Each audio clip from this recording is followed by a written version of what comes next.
Hi, I'm Misty Winkler of SimplifiedOrganization.com. And every month I do a live Q&A chat with people who are in my course, my e-course called Simplified Organization, Learning to Love What Must Be Done.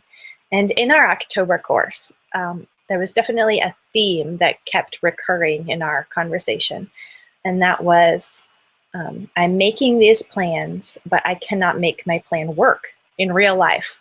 When it comes right down to it, the plan never happens according to plan. So what is the use of these plans?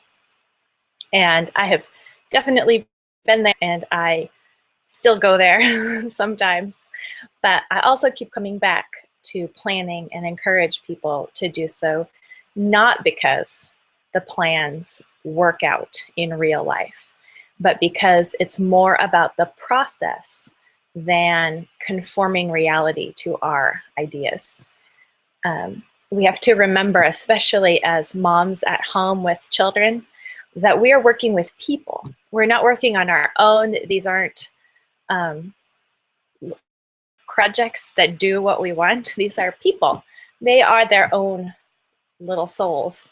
And so the interruptions, the plans not happening is just part of the deal. But that doesn't mean that planning is a waste of time.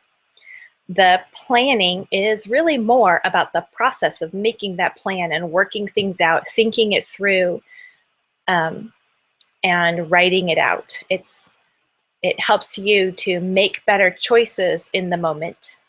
When you have thought through things, you know what needs to be done, you know what your priorities are.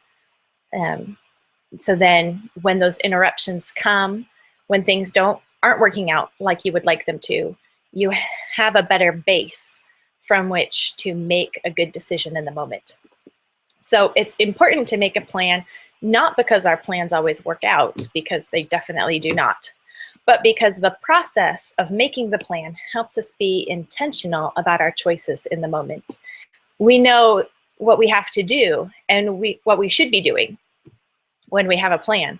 So then we can determine in our real life day how to handle the interruptions that come our way and work from our priorities and be moving in the right direction.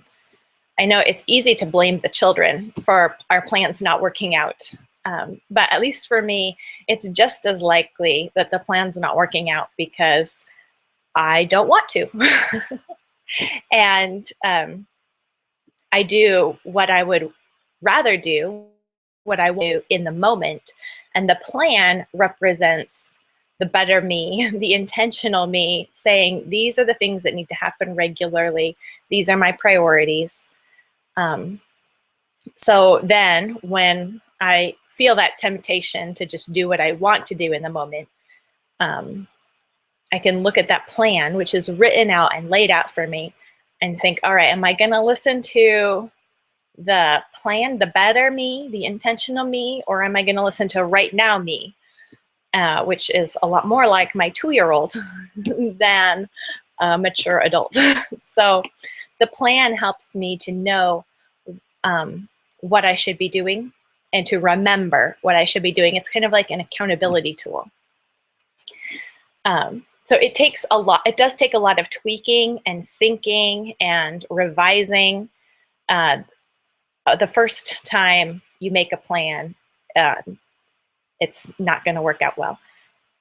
It takes practice, and it takes tweaking as you go, and you try something and you see what works and what doesn't. Don't think that the first time you sit down and write something out, then that's going to translate into the everyday life. It definitely is something that takes practice and just trying out and seeing and getting some feedback, just real life feedback from how things go. You know, I'm going to try this, and how is that going to go? There's nothing wrong and everything right, really, with tweaking, trying something, waiting, trying something again. That's why you say the process is really the most important part, not the trying to find a plan that's going to work out for forever, because that's not going to happen. With real life especially with children who are growing. The phase that they're in, their needs, your circumstances and situation, it's just going to change so constantly that your plans are going to need to be revised over and over again. So just keep at it, and don't worry about making a plan that's perfect or executing it perfectly. Use that plan to help you make better choices, prioritize the right thing, and move in the right direction.